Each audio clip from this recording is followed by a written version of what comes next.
Sperm concentrations, when we last looked at them, which was samples collected in 2011, the sperm concentration in Western countries was 47 million per milliliter, down from 99 million per milliliter 39 years earlier. So that's a decline of more than 1% per year, and it would predict between 2011 and now, which is 10 years, that we would be now below 40 million per milliliter.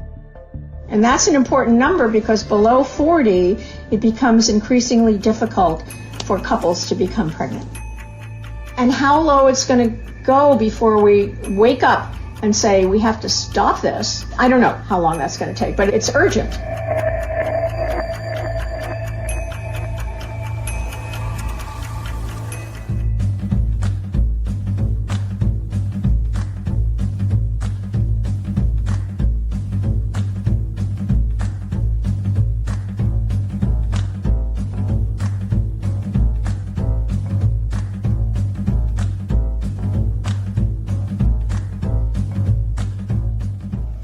However, then there's a whole other class of things which are not so easy to control, and those are the chemicals in our environment that come in the products that we bring into our home.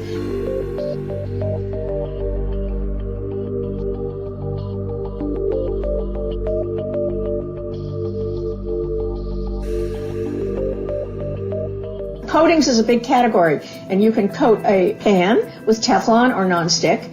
You can coat a jacket with water repellent. You can coat a paper to keep oil from passing through it, say in a pizza box. So coatings are a real concern because they contain one class of chemicals, the PFOAs. Then another big class, and the one that I've studied a lot, is the chemicals that make plastic soft, and those are the phthalates.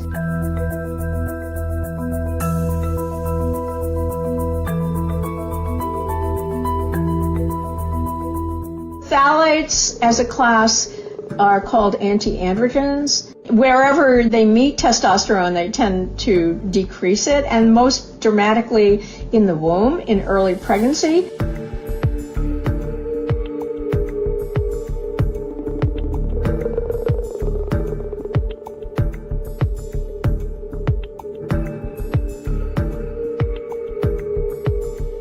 One particular way that we see that is the size of the genital area, which is called the anogenital distance. Then, when the boy grows up, he will have, we've shown, a lower sperm count. Besides having an impact on sperm count, it can increase the risk of genital defects, undescended testicles, for example, and later it actually can increase the risk of testicular cancer.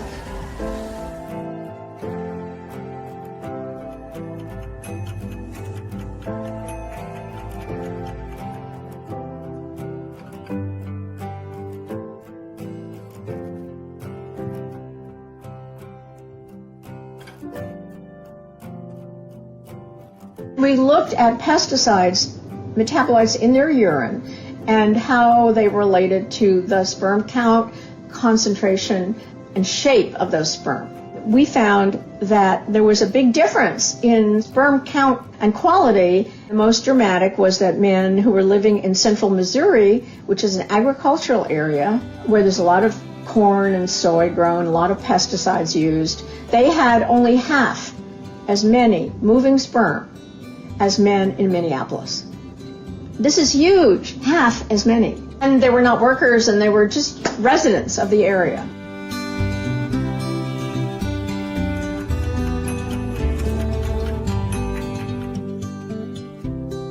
Low sperm count is related to all kinds of morbidities, including heart disease, diabetes, reproductive cancers, and ultimately length of life.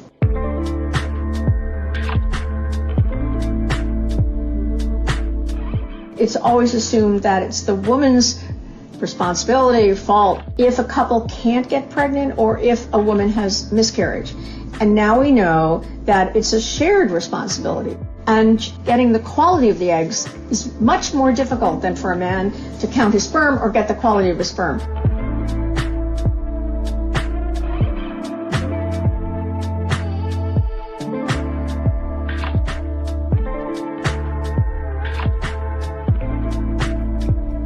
More and more people are now considering storing their sperm, freezing their eggs, long-term storage, because we're in a crisis. A very large and increasing number of children are conceived by assisted reproduction, and an increasing number of people are using surrogates for their pregnancies. We are already in the throes of a really, really serious situation.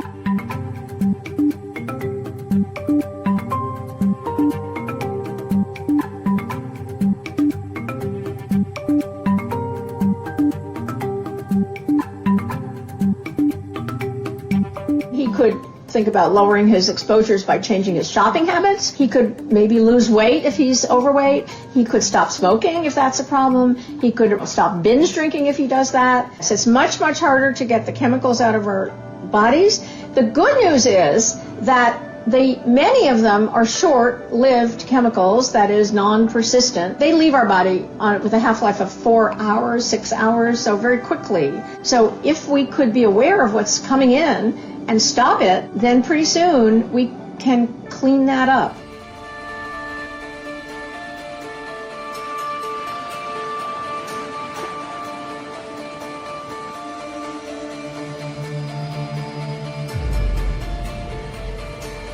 We need to test chemicals before they're put into the marketplace. We need to test the thousands of chemicals that have never been tested because they've been assumed safe, and we now know they're not. There's no question that environmental factors affect reproductive function. We're in a crisis, a really, really serious situation.